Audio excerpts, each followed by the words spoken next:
বুঝে গেছে ready up করবো যে মেকআপ ডট অ্যান্ড কি টিন্টেড সান। তার আগে স্কিন কেয়ার করা আছে, ক্রিম টোনার।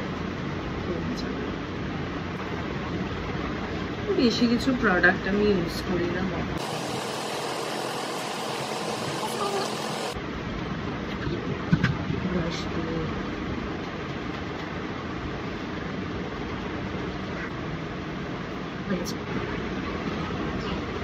আই শ্যাডো হালকা করে মিড ব্রাউন লাগিয়ে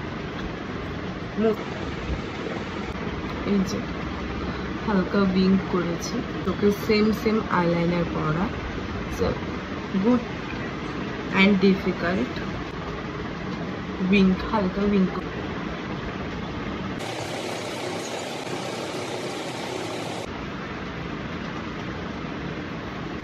না এখানে গেছিল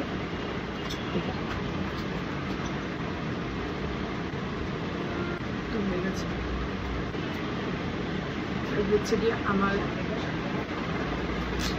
আমার টুডেস আউটফিট। একটু ভাবছি যে দিনের বেলা হাইলাইটার লাগে না, তাও একটু দিই গ্লস করবো। এটা নতুন হয় না আমার যদি রিডিং গ্লাস, তাও কিছু কিছু আউটফিটের সাথে ভালো লাগছে দেখি। তবে আমার এই আউটফিটের সাথে মনে হচ্ছে না ভালো লাগছে বলে, আমার পার্সোনালি মনে হচ্ছে। তো হয়তো আমি এটা করে যাবো না, কারণ আমার দরকার নেই আমার রিডিং গ্লাস স্টাইল করার জন্য। বুঝে এরকমটা নয়, কি হচ্ছে নট সো গুড। বলো ছাড়া তুমি বলো ছাড়া